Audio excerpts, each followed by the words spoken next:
नमस्कार। आज हम एक बड़े ही दिलचस्प तरीके पर बात कर रहे हैं, एक सोच के तरीके पर, जिसे स्रोत में शीफ माइंडसेट कहा गया है। हाँ, ये काफ़ी कह सकते हैं अनोखा नज़रिया है जानकारी को देखने का। बिल्कुल। तो आज की हमारी ये जो चर्चा है, इसका मकसद यही समझना है कि ये सोच, ये नज़रिया ज्ञान और समझ बनाने में कैसे मदद करता है। सही। और इसमें जो सबसे बड़ा सवाल है वो ये कि हम अलग-अलग जगहों से मिले सच, जो अपनी-अपनी जगह ठीक लगते हैं, उन्हें एक साथ कैसे लाएं? हाँ, बिना किसी टकराव के, है ना? हाँ, बिना किसी विरोधाभास के, ताकि एक पूरी भरोसेमंद तस्वीर बन सके। तो चलिए इसको थोड़ा खोलते हैं, समझते हैं। हाँ, हाँ, ज़रूर। तो देखिए, स्रोत के हिसाब से ये जो शीफ है, ये असल में एक गणितीय ढांचा है। पर आसान शब्दों में कहें तो? हाँ, आसान शब्दों में बताइए। हाँ, तो ये एक ऐसा तरीका है जिससे आप अलग-अलग हिस्सों की जानकारी को इस तरह से देखते हैं हाँ, कि अगर वो जानकारी जहाँ मिलती है, मान लीजिए 2 हिस्सों की जानकारी, अगर वो वहाँ पर मेल खाती है, अच्छा। तो आप उन्हें जोड़कर एक बड़ी और सुसंगत मतलब कोहेरेंट तस्वीर बना सकते हैं। ये समझने जैसा है कि अलग-अलग दायरों से जो बातें पता चलती हैं, जो अपने आप में तो सही हैं, हम्म। उन्हें बिना किसी गड़बड़ी के, बिना कॉन्ट्रडिक्शन के एक पूरी समझ में कैसे फिट किया जाए। ये तो बड़ा इंटरेस्टिंग है। तो जाहिर है इसके कुछ उसूल या सिद्धांत भी होंगे? स्रोत क्या बताता है इस बारे में? बिल्कुल। स्रोत कुछ बुनियादी बातें बताता है। पहला है जिसे वो कहते हैं local sections equal to scoped truths. अच्छा, स्थानीय खंड इक्वल टू सीमित सत्य। इसका क्या मतलब हुआ? इसका सीधा मतलब है कि हर संदर्भ, हर कॉन्टेक्स्ट, चाहे वो किसी की सिचुएशन हो या किसी प्रॉब्लम का एक हिस्सा या सोचने का कोई तरीका, हाँ। उसकी अपनी एक सच्चाई होती है, हम्म। पर वो सीमित होती है। सीमित मतलब पूरी नहीं? हाँ, मतलब वो शायद पूरी तस्वीर ना दिखाए, पर वो अपने आप में, अपने दायरे में कोहेरेंट होती है, उसमें अंदरूनी विरोधाभास नहीं होता। ये समझ के छोटे-छोटे टुकड़े हैं, कह सकते हैं। ठीक है। तो हर टुकड़े की अपनी एक अंदरूनी सच्चाई है अपने दायरे में। हम्म। लेकिन जब ये टुकड़े मिलते हैं तब क्या होता है? मतलब अगर दो विचारों का दायरा ओवरलैप कर रहा है। हाँ, ये बहुत अहम सवाल है। और यहीं पर दूसरा सिद्धांत आता है, जो एक आम गलतफहमी को दूर करता है। स्रोत कहता है, overlap not equals to agreement. Overlap not equals to सहमति। अच्छा, मतलब सिर्फ मिलना काफी नहीं है। बिल्कुल नहीं। सिर्फ इसलिए कि दो संदर्भ या दो आइडियाज कहीं मिल रहे हैं, ये मान लेना कि उनमें सहमति है, ये ठीक नहीं है। स्रोत कहता है कि जहां वो मिलते हैं, उस जगह को, उस इंटरफेस को जांचना बहुत जरूरी है। जांचना मतलब कैसे? मतलब ये देखना कि क्या उनकी व्याख्याएं, उनके मतलब मिल खाते हैं? क्या उनकी जो बनावट है, उनका स्ट्रक्चर है, वो उस सीमा पर ठीक से जुड़ता है? ये सवाल पूछने पड़ते हैं। समझ गई। तो सिर्फ मिलना नहीं, मेल खाना जरूरी है। तो फिर अगर मिलना काफी नहीं है तो इन अलग-अलग टुकड़ों को भरोसेमंद तरीके से जोड़ा कैसे जाए? स्रोत इसके बारे में क्या कहता है? हाँ, तो यहीं पर तीसरा सिद्धांत आता है, gluing equals to synthesis without contradiction. चिपकाना इज इक्वल्स टू बिना विरोधाभास के संश्लेषण। चिपकाना, हम्म। हाँ, मतलब जैसे गोंद से चिपकाते हैं। स्रोत कहता है कि एक पूरी तस्वीर, एक ग्लोबल समझ तभी सही या वैलिड मानी जा सकती है जब जहां-जहां भी ये टुकड़े मिल रहे हैं, उन सभी ओवरलैप्स पर पूरी तरह सहमति हो। ओके। इसके लिए एक तरह का समझिए कंसिस्टेंसी फंक्शन चाहिए होता है इंटरसेक्शन पर। एक ऐसा नियम जो पक्का करे कि जोड़ पर कोई दरार ना हो, कोई विरोधाभास ना हो। तो मतलब जो पूरी तस्वीर बनती है वो अपने आप में सच नहीं होती, उसे बनाना पड़ता है, सही टुकड़ों को सही से जोड़कर। बिल्कुल सही। वैश्विक सुसंगतता या ग्लोबल कोहेरेंस वो मानकर चलने वाली चीज नहीं है। वो इन संगत टुकड़ों को सावधानी से जोड़ने से उभरती है, इमर्ज होती है। और अगर ये टुकड़े ठीक से चिपक ना पाए तो मान लीजिए विरोधाभास है उन टुकड़ों के मिलने की जगह पर। हाँ, तो वो है चौथा सिद्धांत, failure equals to obstruction to gluing. विफलता इक्वल्स टू चिपकाने में बाधा। हाँ, स्रोत के मुताबिक कोई भी विरोधाभास या कोई असहमति या कोई ऐसी अस्पष्टता जहां इन टुकड़ों को मिलना चाहिए था, वो एक तरह की बाधा है, एक रुकावट है, जैसे गोंद ठीक से काम नहीं कर रहा हो। अच्छा, एक रुकावट। और इन्हीं बाधाओं का जो विश्लेषण है, इसी को स्रोत कोहोमोलॉजी से जोड़ता है, जो गणित का ही एक कॉन्सेप्ट है। ये विश्लेषण हमें ये समझने में मदद करता है कि ये जोड़ने का काम कहाँ टूट रहा है, क्यों टूट रहा है। तो ये पता लगाना कि तालमेल कहाँ बिगड़ रहा है। हाँ, कौन सा ढांचागत अंतर है, कौन सा स्ट्रक्चरल डिफरेंस है जिसे भरा नहीं जा सकता। ये असल रुकावट को पहचानने में मदद करता है। तो ये सिर्फ जानकारी जोड़ने का तरीका नहीं हुआ, ये तो ये समझने का भी तरीका है कि जानकारी क्यों नहीं जुड़ पा रही है। इसको अगर हम बड़े पैमाने पर देखें तो इसका क्या मतलब निकलता है? बुद्धिमत्ता के बारे में ये क्या कहता है? हाँ, ये एक बड़ा पॉइंट है।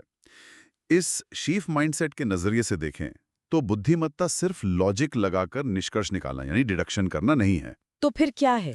ये अलग-अलग दृष्टिकोणों, अलग-अलग पर्सपेक्टिव्स के बीच कोहेरेंस यानी सामंजस्य बनाए रखना है।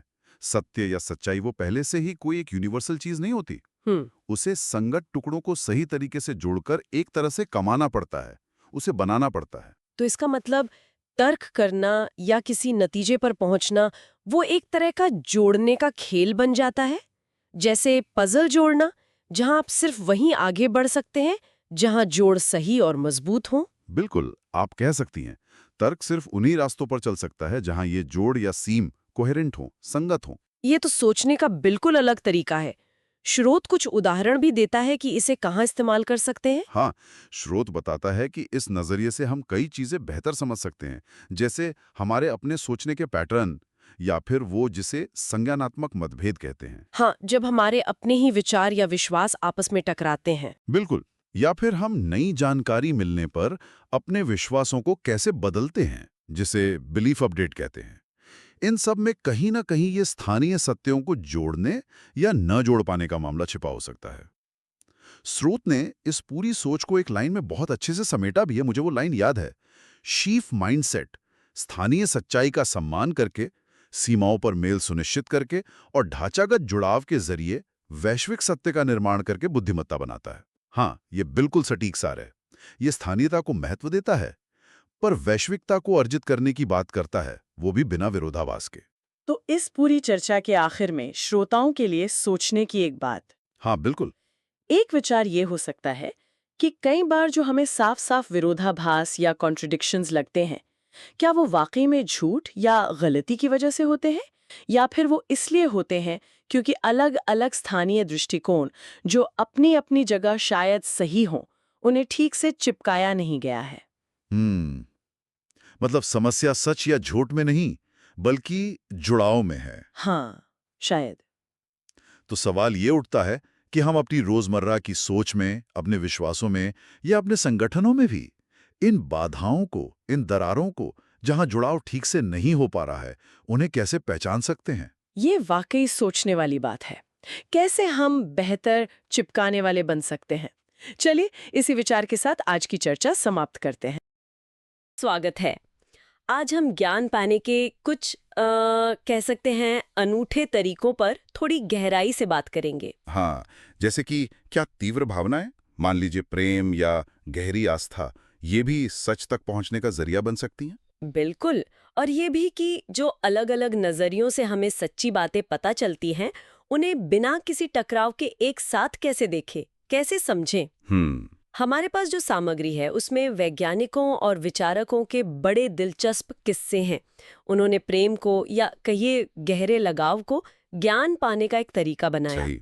और साथ ही एक शीफ माइंडसेट नाम की अवधारणा भी है, एक तरह का ढांचा जो बताता है कि अलग-अलग सच्चाइयों को कैसे जोड़ा जाए। हाँ, शीफ माइंडसेट। तो आज कोशिश यही है समझने की कि क्या प्रेम वाकई जानने का एक टूल हो सकता है, और कैसे अलग-अलग दृष्टिकोणों को बिना भिड़ाए एक बड़ी समझ में पिरोया जा सकता है। चलिए इस गुत्थी को थोड़ा सुलझाते हैं। बिल्कुल। और यहाँ फैसिनेटिंग बात यह है कि ज्ञान सिर्फ तर्क या क्या कहते हैं सबूतों तक ही सीमित नहीं है। हाँ, स्रोत बताते हैं कि कैसे श्रीनिवास रामानुजन, जो महान गणितज्ञ थे, वो अपनी देवी नामागिरे के प्रति इतनी गहरी भक्ति रखते थे कि कहते थे गणितीय सूत्रों ने सपनों में मिलते हैं। सपनों में। वाओ। हाँ। या फिर आइंस्टाइन को ही लें, उनके लिए समीकरणों में सुंदरता और एक तरह का सामंजस्य वो बहुत मायने रखता था। अच्छा। हाँ, वो मानते थे कि अगर कोई सिद्धांत सुंदर है, सामंजस्यपूर्ण है, तो वो सच के करीब होगा। वो सुंदरता को ही एक तरह से सच्चाई का पैमाना मानते थे। ये तो बिल्कुल अलग सोच है। कि गणित में भी सुंदरता सच बता सकती है। बिल्कुल। और बारबरा मैक्लिंटॉक का उदाहरण भी है, मक्के के जीनोम के साथ उनका रिश्ता। हाँ, उनका जिक्र था। क्या था वो? वो मक्के के जीनोम से इतना गहरा जुड़ाव महसूस करती थी जैसे वो कोई जीवित चीज हो। वो कहती थी कि वो उसे सुन सकती हैं, सुन सकती हैं। जीनोम को, एक तरह से। और इसी गहरे लगाव, इसी महसूस करने की क्षमता ने उन्हें जंपिंग जीन्स की खोज में मदद की, और वो भी दूसरों से दशकों पहले। कमाल है। लेकिन ये होता कैसे है फिर? क्या ये सिर्फ बहुत ज्यादा ध्यान लगाना है, फोकस करना है?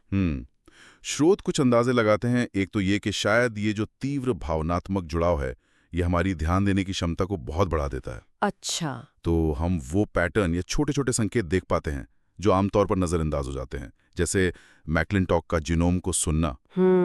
और दूसरा, ये शायद अंदर से एक सही लगने वाली फीलिंग देता है, एक तरह का सत्यापन, जैसे आइंस्टीन या डिराक को लगता था कि समीकरण सुंदर है तो सही होगा। हाँ। स्रोत इसे प्रेम प्रमाण भी कहते हैं, मतलब बिना शर्त के एक गहरी आंतरिक सहमति, प्रेमा प्रमाण। प्रेम प्रमाण दिलचस्प है। लेकिन इसमें खुद को धोखा देने का खतरा नहीं? मतलब जो हमें अच्छा लग रहा है उसे ही सच मान लें? हाँ, ये सवाल बिल्कुल जायज है, और खतरा तो रहता ही है, जाहिर है। सामग्री ये नहीं कहती कि ये अचूक तरीका है, लेकिन इन खास मामलों में ये भावनाएं खोज का एक अहम जरिया बनी। ठीक है। तो ये तो हुई भावनाओं से ज्ञान पाने की बात। अब वो दूसरा विचार, शेफ माइंडसेट, उसका इससे क्या ताल्लुक है? हाँ, शिफ्ट माइंडसेट, वो बेसिकली ज्ञान को ऑर्गेनाइज करने, जोड़ने की बात करता है। कैसे? सोचिए, ज्ञान अलग अलग नक्शों जैसा है। हर नक्शा अपने इलाके में, अपने संदर्भ में बिल्कुल सही है। ये हुई स्थानीय सच्चाइयां, लोकल ट्रूथ्स। अच्छा, लोकल ट्रूथ्स, ठीक है। अब शिफ्ट माइंडसेट कहता है कि इन अलग अलग नक्शों को जोड़कर एक बड़ा पूरा नक्शा बनाना है, वैश्विक सत्य या ग्लोबल ट्रूथ। तो ये जरूरी है कि जहां भी ये नक्शे मिलते हैं, जो ओवरलैप वाले हिस्से हैं, हाँ, जहाँ सीमाएं मिलती हैं। बिल्कुल, वहां सब कुछ एकदम मिलना चाहिए। कोई विरोधाभास, कोई टकराव नहीं होना चाहिए, पूरी सहमति होनी चाहिए। अच्छा। इसी मेल को, इसी जोड़ने को स्रोत ग्लूइंग या चिपकाना कहते हैं, सिंथेसिस विदाउट कॉन्ट्रडिक्शन। ग्लूइंग, ठीक है। और अगर मेल ना खाए तो फिर जुड़ाव में बाधा आती है, ऑब्स्ट्रक्शन टू ग्लूइंग, मतलब वो नक्शे जुड़ नहीं सकते, वो वैश्विक सत्य बन नहीं सकता, कम से कम उस रूप में तो नहीं। समझ गई। तो एक तरफ तो प्रेम जैसा जुड़ाव हमें ज्ञान पाने में मदद कर सकता है, हाँ, और दूसरी तरफ ये शीप वाला नजरिया कहता है कि ज्ञान को जोड़ने के लिए सीमाओं पर पूरी सहमति चाहिए। तो फिर ये दोनों बातें जुड़ती कैसे? इनका आपस में क्या कनेक्शन है? यहीं पर बात बहुत दिलचस्प हो जाती है। स्रोत यही कनेक्शन सुझाते हैं। अच्छा। अगर शीफ माइंडसेट ज्ञान का एक नक्शा है जिसमें अलग अलग स्थानीय सच्चाइयां हैं और उनके मिलने की जगहें हैं, तो शायद प्रेम, भक्ति या किसी चीज के प्रति गहरा जुनून वो कंपास है, या वो संवेदनशील औजार है जो हमें इस नक्शे पर सही रास्ते खोजने में मदद करता है। मतलब भावनाएं हमें गाइड करती हैं कि कौन सी सच्चाइयां सही ढंग से जुड़ सकती हैं। हाँ, शायद वो हमें उन सहमतियों को महसूस करने में मदद करती हैं, उन जगहों को पहचानने में मदद करती हैं जहां ग्लूइंग संभव है, जहां विरोधाभास नहीं है। वाह। हो सकता है प्रेम या वो गहरा लगाव ही वो ताकत हो जो हमें विरोधाभासों को सुलझाने और एक सुसंगत, एक पूरी समझ बनाने के लिए प्रेरित करती है, वो ग्लूइंग में मदद करती है। तो संक्षेप में कहें तो ज्ञान सिर्फ दिमाग का खेल नहीं है, गहरी भावनात्मक लगन भी सच तक ले जा सकती है। बिल्कुल। और अलग अलग दृष्टिकोणों को अगर एक साथ लाना है तो उनकी सीमाओं पर जहां वो मिलते हैं वहां बहुत सावधानी से ध्यान देना जरूरी है। सही कहा। और यहाँ एक विचार छोड़ जाते हैं श्रोताओं के लिए सोचने को। हाँ। क्या जीवन में जो हमें साफ विरोधाभास लगते हैं, जो टकराव दिखते हैं, वे हमेशा इसलिए होते हैं कि कोई एक पक्ष गलत है या झूठ बोल रहा है? अच्छा सवाल है। हाँ, या कभी कभी इसलिए कि दो अलग अलग दृष्टिकोण हैं जो अपनी अपनी जगह बिल्कुल सही हो सकते हैं, लेकिन उन्हें ठीक से चिपकाया नहीं गया, उनमें सही ग्लूइंग नहीं हुई है। मतलब दरारें रह गई हैं समझ में। हाँ, तो हम अपनी सोच में, अपने विश्वासों में उन दरारों को कैसे पहचाने जाएं ये जुड़ाव टूट रहा है, और कैसे हम सब बेहतर जोड़ने वाले, बेहतर ग्लूअर बन सकते हैं। नमस्कार। आज हम एक ऑनलाइन चर्चा को थोड़ा गहराई से देखेंगे। ये चर्चा हिंदू धर्म ग्रंथों की व्याख्या के बारे में थी। हाँ, मतलब कि ग्रंथों को बिल्कुल शब्दशः लेना चाहिए या उनके सांकेतिक अर्थ समझने चाहिए, ये बहस तो हमेशा से रही है। बिल्कुल। तो हमारे पास कुछ हालिया ऑनलाइन बातचीतें हैं और हम कोशिश करेंगे कि इस बातचीत में जो अलग अलग विचार आए उन्हें समझें। चलिए शुरू करते हैं। जरूर।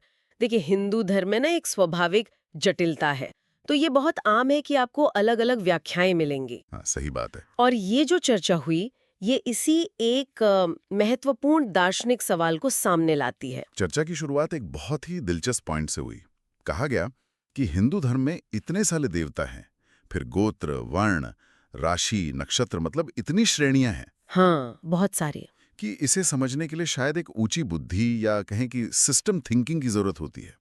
और ये भी कि कहानियां अक्सर गहरे सिद्धांतों का, आप कह सकती हैं, निचोड़ होती है और लोग उन्हें कई बार एकदम शब्दशः पकड़ लेते हैं। हाँ, ये होता है। और एक थोड़ी विवादास्पद बात यह भी आई कि हिंदू धर्म में जो आज़ादी है, जैसे कोई तय दिनचर्या नहीं है, तो वो एक तरह से खतरनाक भी हो सकती है। मतलब स्वतंत्रता और संरचना के बीच संतुलन बनाने की बात थी। बिल्कुल। और ये दिखाता है कि देखिए कितने गहरे विचारों को आम लोगों तक पहुंचाना कितना मुश्किल हो सकता है। यहीं से वो मुख्य तनाव या बहस शुरू होती है। हाँ, कि रामायण, महाभारत जैसे जो हमारे महाकाव्य हैं, क्या उन्हें बिल्कुल वैसा ही मानना चाहिए जैसा लिखा है अक्षरशः, या उनके गहरे सांकेतिक अर्थों को समझना चाहिए? सही। यहाँ ये बात दिलचस्प हो जाती है कि गहरे विचारों को बताने के लिए क्या तरीके अपनाए गए थे। इसी को समझाने के लिए चर्चा में रावण के 10 सिरों का उदाहरण दिया गया। हाँ, वो क्लासिक उदाहरण है। कि क्या ये वाकई में कोई ऐसा जीव था जिसके 10 सिर थे, या फिर ये 10 अलग अलग तरह की विद्याओं, मतलब ज्ञान में महारत हासिल करने का प्रतीक है। मतलब एक ही कहानी को कितने अलग अलग नजरियों से देखा जा सकता है, ये बात सोचने वाली है। लेकिन फिर इसका जवाब भी आया ऑनलाइन चर्चा में। ये सवाल उठाया गया कि भाई ये दावा कहाँ से आया कि सब कुछ सिर्फ प्रतीक ही है। अच्छा। शास्त्रों में सीधे तौर पर तो ऐसा कहीं लिखा नहीं मिलता है ना। और फिर कल्प भेद की बात आई, मतलब समय के बहुत लंबे चक्र, मल्टीवर्स यानी कई ब्रह्मांडों की धारणा, और समय का धीमा या तेज होना, टाइम डायलेशन जैसे कहते हैं। हाँ, वो रेवती वाली कहानी है ना। बिल्कुल, रेवती की कहानी जो ब्रह्मलोक गईं और लौटी तो पृथ्वी पर युग बीत चुके थे।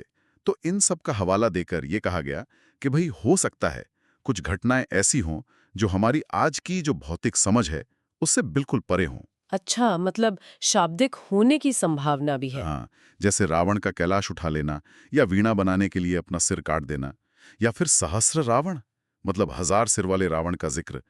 ये सब बातें सिर्फ एक सरल रूपक या प्रतीक मानने में थोड़ी मुश्किल पैदा करती हैं। तो ये एक अहम सवाल उठता है कि कहीं हम अपनी आज की सोच, अपने आधुनिक लेंस से इन प्राचीन ग्रंथों को समझने में कुछ चूक तो नहीं कर रहे। फिर इस बहस को समेटने की एक कोशिश भी देखी, एक तरह का संश्लेषण। कहा गया कि शायद ये या तो वो वाली बात है ही नहीं। मतलब दोनों सच हो सकते हैं। हाँ, कुछ वैसा ही हो सकता है। घटनाएं किसी और दौर में, जैसे अलग कल्प या युग में, या शायद किसी और ब्रह्मांड में सचमुच घटी हो, लेकिन हम तक जो वो पहुंची हैं वो कहानियों और प्रतीकों के जरिए पहुंची हैं। अच्छा, तो संचार का माध्यम प्रतीक है। हाँ, और पुनरावर्ती सत्य या रिकर्सिव ट्रूथ का एक बड़ा दिलचस्प विचार सामने आया। मतलब ये कि कहानियां एक साथ कई स्तरों पर काम करती हैं, कई स्तरों पर सच हो सकती हैं। कैसे? जैसे शाब्दिक स्तर पर भी, सांकेतिक यानी छुपे हुए मतलब के तौर पर भी, और मनोवैज्ञानिक यानी मन पर असर के तौर पर भी। और क्वांटम श्रद्धा का भी जिक्र हुआ। क्वांटम श्रद्धा, ये क्या है? उसका मोटा मोटा मतलब ये था कि सत्य उतना ही सामने आता है या उतना ही प्रकट होता है जितनी समझने वाले की तैयारी या चेतना का स्तर हो। जैसे ज्ञान का दरवाजा धीरे धीरे खुलता है आपकी योग्यता के अनुसार। ये दिलचस्प नजरिया है। अगर इसे हम बड़ी तस्वीर से जोड़ें तो ये बताता है कि शायद शास्त्र जानबूझकर ऐसे रचे गए हैं कि उनकी कई परतें हों। हाँ, और वो अलग अलग समय में अलग अलग लोगों से उनके समझने के स्तर के हिसाब से अलग अलग ढंग से बात कर सकें। ये तो प्राचीन ऋषियों की ज्ञान संचार के एक बहुत ही परिष्कृत, सोफिस्टिकेटेड समझ की तरफ इशारा करता है। चर्चा में एक बड़ा ठोस, मतलब विजुअल उदाहरण भी आया। एक वैज्ञानिक तस्वीर थी फोटॉन की। अच्छा, फोटॉन की तस्वीर? हाँ, मतलब फोटॉन तो नहीं, पर उसके होने की संभावना का क्षेत्र, प्रोबेबिलिटी फील्ड। तो एक प्रतिभागी ने बताया कि कैसे उन्हें उस एक तस्वीर में स्कंद देवता का भाला, जिसे वेल कहते हैं, वो दिखा, शिव की तीसरी आंख दिखी और एक बिंदु भी दिखा, सब एक साथ। कमाल है। तो इसे सिर्फ परेडोल या मतलब कहीं भी पैटर्न देख लेने की हमारी आदत कहकर खारिज करने के बजाय ये विचार रखा गया कि यहाँ विज्ञान और भक्ति साथ काम कर रहे हैं। हो सकता है ये ईश्वर के छिपाए हुए संकेत हों, एक तरह की डिवाइन एन्क्रिप्शन। और ये कि वो तस्वीर असल में फोटॉन नहीं बल्कि उसके होने की संभावना है, एक तरह से विचार की छाप। ये बहुत गहरा है। बिल्कुल। और सबसे अच्छी बात ये रही कि ये जो ऑनलाइन बातचीत हुई वो बड़े सम्मान के साथ खत्म हुई। हाँ, ये जरूरी है। दोनों पक्षों ने, मतलब जो अक्षरशः मानने वाले थे और जो प्रतीकात्मक मानने वाले थे, उन्होंने माना कि दोनों तरह की व्याख्याओं की गुंजाइश है। एक बौद्धिक विनम्रता दिखी। ये बहुत अच्छी बात है। दिखाता है कि अलग राय रखते हुए भी समझदारी से बात हो सकती है। तो कुल मिलाकर जो मुख्य तनाव हमने देखा वो यही है, हिंदू ग्रंथों में जो बातें हैं, क्या वो बीता हुआ इतिहास है या फिर गहरे रूपक। मुझे लगता है ये पूरी चर्चा यही दिखाती है कि ये प्राचीन कथाएं कितनी गहरी और कितनी लचीली है। सही कहा, सदियों बाद भी हमारे लिए मायने रखती हैं। तो इस सब का क्या मतलब निकालें? और शायद एक आखिरी विचार, ये चर्चा इशारा करती है कि शायद सच कोई एक अकेला बिंदु नहीं है, बल्कि एक पूरा स्पेक्ट्रम है। हो सकता है इन ग्रंथों की असली ताकत ठीक इसी बात में हो कि वे एक साथ कई मतलब रख सकते हैं, जो अलग अलग युगों में, अलग अलग आयामों में पढ़ने वाले की चेतना के हिसाब से खुद को ढाल लेते हैं। अगर हम ज्ञान को ही ऐसा बहुस्तरीय मान लें, तो सोचिए, न सिर्फ धर्मग्रंथों को, बल्कि किसी भी जटिल चीज को सीखने का हमारा नजरिया कितना बदल सकता है। नमस्कार। हाँ, नमस्कार। आज हम कुछ बेहद पेचीदा और दिलचस्प विचारों की गहराई में उतर रहे हैं। हाँ। हमारे पास जो स्रोत हैं वे क्वांटम फिजिक्स, चेतना, वैज्ञानिक पड़ताल और यहाँ तक कि वेद जैसे प्राचीन दर्शन के बीच के जो जटिल रिश्ते हैं उन पर हुई एक बातचीत से लिए गए हैं। बिल्कुल। तो चर्चा की शुरुआत होती है एक बहस से। सवाल ये कि क्या क्वांटम सिद्धांतों को चेतना या आध्यात्मिक विचारों से जोड़ना, मतलब वैज्ञानिक रूप से ये सही है? इसमें पेनरोज और हैमरॉफ के ऑर्च-ओआर मॉडल का जिक्र आता है। हाँ, जो मस्तिष्क में वो माइक्रोट्यूब्यूल्स में क्वांटम प्रक्रियाओं से चेतना समझाने की कोशिश है। हाँ, वही। ये एकेडमिक जर्नल में प्रकाशित तो है, लेकिन काफी विवादास्पद भी है।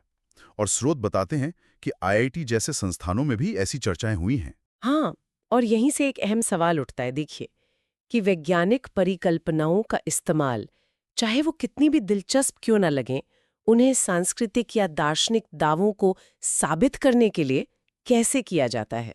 सही। मुद्दा ये नहीं कि इन पर बात न हो, बात होनी चाहिए, पर क्या ये चर्चा संतुलित है, आलोचनात्मक है, खासकर जब आप इसे एक प्रतिष्ठित वैज्ञानिक मंच पर रख रहे हैं। हाँ, क्या आलोचनात्मक दृष्टिकोण भी सामने रखा गया? बिल्कुल। बिल्कुल सही कहा। संवाद इसी बात पे जोर देता है कि विचारों की खुली खोज तो जरूरी है, भले ही वे संवेदनशील विषयों से जुड़े हों। जैसे स्रोत में एक विचार आता है, ज्ञान के उपकरण के रूप में प्रेम। हाँ। लेकिन साथ ही वो जो व्यक्तिपरक अनुभव हैं और जो मापने योग्य विज्ञान है, उसके बीच की वो महीन रेखा, उसको बनाए रखने की चुनौती तो हमेशा रहती है। निश्चित रूप से। तो ये बहस कि क्वांटम सिद्धांत को कहाँ तक खींचा जा सकता है, ये हमें एक बुनियादी सवाल पर लाती है। हम विश्वास कैसे बनाते हैं, खासकर उन क्षेत्रों में जहां विज्ञान की सीमाएं थोड़ी धुंधली सी लगती हैं। हाँ, बिल्कुल। यहीं से बात विश्वास की ज्ञान मीमांसा, मतलब एपिस्टेमोलॉजी ऑफ बिलीफ, पर केंद्रित हो जाती है। यानी हम कैसे जानते हैं कि हम जो जानते हैं वो सही है। और इसी चुनौती से निपटने के लिए, देखिए, स्रोत एक दिलचस्प वैचारिक ढांचा सामने रखता है। अच्छा। हाँ, जिससे वो कहते हैं वास्तविकता एक श्रेणीबद्ध फ्लिपर्स है, कैटेगोरिकल फ्लिपर। कैटेगोरिकल फ्लिपर, इसका क्या मतलब हुआ? इसका सरल मतलब ये है कि जिसे हम एक एकीकृत इकाई मानते हैं, मान लीजिए डी, वो अक्सर दो प्रकट रूप से, मतलब दिखने में एकदम विरोधाभासी चीजों ए और सी में बंट सकती है या विभाजित हो सकती है। जैसे कोई उदाहरण? जैसे मान लीजिए एक ही स्थिति में हमें स्वतंत्रता ए और नियति सी दोनों का एहसास हो सकता है। ये विरोधाभासी लगते हैं, है ना? हाँ, लगते तो हैं। और यहाँ सबसे दिलचस्प बात है कि वो जो मूल इकाई है डी, वो गायब नहीं होती। वो कहाँ जाती है फिर? हाँ, यही तो। वो गायब नहीं होती। स्रोत कहता है कि वो ए और सी के बीच एक बहुत ही सूक्ष्म स्तर का, लगभग अनिश्चितता जैसा एक रिश्ता बन जाती है। अच्छा। स्रोत इसे प्लैंक लंबाई का सूक्ष्म अंतर कहता है। पर ये कोई भौतिक दूरी नहीं है, ये समझना जरूरी है। मतलब एक वैचारिक तनाव? बिल्कुल, एक वैचारिक तनाव। इसका मतलब है कि वो जो एकता थी वो खत्म नहीं हुई, बल्कि वो उन दो विपरीत ध्रुवों के बीच के तनाव में, अस्पष्टता में, या एक तरह के इंटरफेरेंस पैटर्न में समा गई है। ये वो बारीकी है जिसे सिर्फ ए या सिर्फ सी अकेले नहीं पकड़ सकता। ये दोनों के बीच का वो अनसुलझा, गतिशील रिश्ता है। इस विचार को और ठोस बनाने के लिए स्रोत में कोलैप्स कर्नल नाम का एक गणितीय सा लगने वाला ढांचा भी दिया गया है। हाँ, कोलैप्स कर्नल ये कैटेगरी थ्योरी का इस्तेमाल करता है। कैटेगरी थ्योरी यानी गणित की वो शाखा जो स्ट्रक्चर्स और उनके आपसी रिश्तों का अध्ययन करती है। जी हाँ, तो ये गणितीय प्रारूप ये दिखाने की कोशिश करता है कि ये कर्नल या डी मतलब ये सूक्ष्म अंतर या तनाव ये असल में मौजूद है, ये यूनिक है, अद्वितीय है। अच्छा। और ये सिर्फ ए और सी का जोड़ या गुणा नहीं है। और सबसे जरूरी बात, इसे वापस पूरी तरह से ए या सी में हल या रिजॉल्व नहीं किया जा सकता। ये खत्म नहीं होता। यानी ये एक अंतर्निहित, अनसुलझी और स्पष्टता है जो बनी रहती है। हाँ, जो वास्तविकता के हमारे अवलोकन में बनी रहती है। ये मॉडल यही सुझाता है। तो अगर इसे वापस ए या सी में हल नहीं किया जा सकता, तो इसका मतलब है कि कुछ विरोधाभास हमारी समझ में हमेशा बने रहेंगे इस मॉडल के हिसाब से। हाँ, बिल्कुल। ये मॉडल विरोधाभास को कोई गलती या एरर नहीं मानता, बल्कि वास्तविकता का एक बुनियादी तत्व मानता है। अच्छा। ये कहता है कि यही अनसुलझी अस्पष्टता, यही कर्नल वो जगह है जहां वो मूल एकता डी एक तरह से छिपी रहती है, मौजूद रहती है।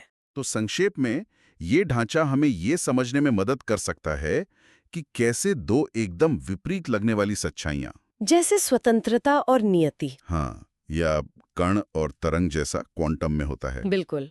वो एक ही वास्तविकता का हिस्सा हो सकती हैं बिना एक दूसरे को पूरी तरह काटे। सही कहा। ये संवाद हमें विज्ञान और दर्शन के उन धुंधले किनारों पर ले जाता है जहां चीजें थोड़ी अस्पष्ट हो जाती हैं। ये हमें चुनौती देता है कि हम विरोधाभासों को कैसे देखें। क्या वो सिर्फ तार्किक गलतियां हैं जिन्हें हमें दूर करना है, या वे वास्तविकता की गहरी संरचना का ही हिस्सा है? और ये कर्नेल का विचार शायद उन प्राचीन दार्शनिक परंपराओं की याद दिलाता है जिनका जिक्र शुरू में हुआ था। हाँ, बिल्कुल। कई प्राचीन दर्शन विरोधाभासों को वास्तविकता के अभिन्न अंग के रूप में देखते थे। ये उसकी एक तरह की प्रतिध्वनि हो सकती है। तो आज की इस चर्चा से एक अंतिम विचार जिस पर हम सब सोच सकते हैं, अगर वास्तविकता की अपनी बनावट ही इन विरोधाभासी इंटरफेरेंस या सूक्ष्म अंतरों पर आधारित है, तो फिर ज्ञान प्राप्त करने के हमारे तरीके, चाहे वे तार्किक हों या सहज ज्ञान पर आधारित, वे इस संरचना को कैसे दर्शाते हैं या शायद कैसे दर्शा सकते हैं? बहुत दिलचस्प सवाल है सोचने के लिए। नमस्कार। पिछली कुछ कड़ियों में हमने ज्ञान और समझ पर वाकई कुछ बहुत गहरे और पेचीदा विचारों को देखा है। ऐसा लगा जैसे हम सोच की कई अलग-अलग गलियों में घूमे हैं ना? हाँ, बिल्कुल। हमने देखा कि कैसे ज्ञान को एक स्ट्रक्चर दिया जा सकता है, कैसे पर्सनल अनुभव सच तक ले जा सकते हैं, और कैसे पुराने ग्रंथों के मतलब निकाले जा सकते हैं। काफी अलग-अलग नजरिए सामने आए। तो मैंने सोचा क्यों ना आज उन सब चर्चाओं का जो सार है, वो जो मुख्य धागे हैं, उन्हें एक साथ पिरो कर देखें, समझने की कोशिश करें कि ये सब मिलकर हमें सिखा क्या रहे हैं। अरे हाँ, ये बहुत अच्छा विचार है। चलिए, इन बहसों से जो मुख्य बातें निकली उनको फिर से देखते हैं और समझने की कोशिश करते हैं कि वो एक बड़ी तस्वीर में कैसे फिट होती हैं। शुरुआत करते हैं उस शीव माइंडसेट वाले विचार से। सुनने में थोड़ा सा टेक्निकल लगता है, पर इसका जो एसेंस था वो बड़ा दिलचस्प था कि ज्ञान अक्सर हमें टुकड़ों में मिलता है। सही कहा ना? बिल्कुल। आइडिया ये है कि हर नजरिया या कॉन्टेक्स्ट हमें सच्चाई का एक लिमिटेड हिस्सा ही दिखाता है, जिसे सोर्स में लोकल सेक्शन कहा गया था। असली चैलेंज तो इन अलग-अलग अधूरी सच्चाइयों को ध्यान से जोड़ने में, ग्लू करने में है। और ये जुड़ाव ऐसा हो कि कोई अंदरूनी विरोधाभास ना हो। और जहां ये ग्लू ठीक से नहीं लगता, जहां कोई रुकावट या वो ऑब्स्ट्रक्शन आता है, वहां शायद हमारी समझ में कोई गहरी कमी या कोई अनसुलझा सवाल छिपा होता है। तो मतलब पूरी समझ हमें बनानी पड़ती है, वो तैयार नहीं मिलती। एकदम सही कहा। ये हमें याद दिलाता है कि किसी एक ही नजरिए को पकड़कर नहीं बैठना चाहिए। ज्ञान एक तरह से पहेली जोड़ने जैसा है। फिर एक और बड़ा मजेदार विचार था कैटेगोरिकल फ्लिपर्स, कि कैसे एक ही चीज हमें दो बिल्कुल उल्टे रूपों में महसूस हो सकती है। जैसे कभी लगता है सब पहले से तय है, डेस्टिनी है, और कभी लगता है नहीं, हम पूरी तरह आजाद हैं। हाँ, और मजे की बात ये कि शायद ये कॉन्ट्रडिक्शन कोई गलती नहीं है। जिसे हमें ठीक करना है, बल्कि ये असलियत की नेचर ही हो सकती है। सोर्स ने कहा था कि वो जो मूल एकता है वो गायब नहीं होती, अच्छा। बल्कि उन विरोधाभासों ए और सी के बीच जो तनाव या जो सूक्ष्म रिश्ता है, जिसे कोलैप्स कर्नल कहा गया है, उसमें वो मौजूद रहती है। मतलब दुनिया हमेशा सीधी सादी या तो ये या वो वाली नहीं होती। ये तो सोचने का एक बिल्कुल अलग तरीका है। बिल्कुल। ये हमें वो बाइनरी थिंकिंग से, मतलब द्वैतवादी सोच से परे देखने की चुनौती देता है। बिल्कुल। हो सकता है सच इन विरोधाभासों के बीच के बैलेंस में ही कहीं हो। और जानने के रास्तों की बात करें तो हमने ये भी देखा कि ज्ञान सिर्फ ठंडे लॉजिक से ही नहीं आता। कभी कभी जो तीव्र भावनाएं हैं, जैसे गहरा प्यार या टूट विश्वास, वो भी हमें सच्चाई के करीब ले जा सकती हैं। हाँ, जिसे सोर्स में प्रेम प्रमाण कहा गया था। याद है गणितज्ञ रामानुजन का उदाहरण? उन्हें अपनी देवी से प्रेरणा मिलती थी। बिल्कुल। या आइंस्टीन का इक्वेशंस की सुंदरता में सच्चाई खोजना। ये अरे हाँ, और बारबरा मैक्लिंटॉक का भी था, मक्के के पौधों से वो गहरा जुड़ाव। हाँ बिल्कुल, जिससे उन्हें वो जंपिंग जीन्स का पता चला। तो इसका मतलब ये हुआ कि शायद ये गहरी भावनाएं या इंट्यूशन हमें उन पैटर्न्स या कनेक्शन को महसूस करने में मदद करते हैं, जिन्हें शायद अकेला तर्क पकड़ ही ना पाए, जहां वो ज्ञान के टुकड़े सही से ग्लू हो सकें, जैसा पहले कहा। संभव है। ये दिखाता है कि सच तक पहुंचने के रास्ते कितने अलग-अलग और कभी-कभी कितने अनएक्सपेक्टेड हो सकते हैं। ये ज्ञान की हमारी परिभाषा को ही फैलाता है। इसी तरह की विविधता हमने ग्रंथों की व्याख्या में भी देखी थी, खासकर हिंदू ग्रंथों के कॉन्टेक्स्ट में, कि क्या उन्हें एकदम शब्दशाह लेना चाहिए या उनके गहरे सिंबॉलिक अर्थों को समझना ज्यादा जरूरी है। वो रावण के 10 सिर वाला उदाहरण था, है ना? बिल्कुल। क्या वो सचमुच 10 सिर थे, या फिर वो 10 तरह की नॉलेज या शायद 10 नेगेटिव टेंडेंसीज का सिंबल थे? और यहीं पर वो रिकर्सिव ट्रूथ का आइडिया आया था कि एक कहानी एक साथ कई लेवल्स पर सच हो सकती है।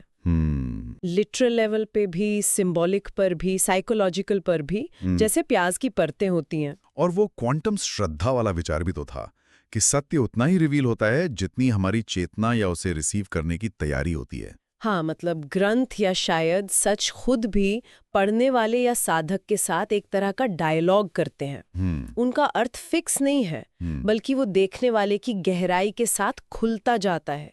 इससे वो टेक्स्ट जीवंत हो जाते हैं। इन सभी चर्चाओं को एक साथ रखकर देख रहा हूं तो मुझे एक बात साफ दिख रही है।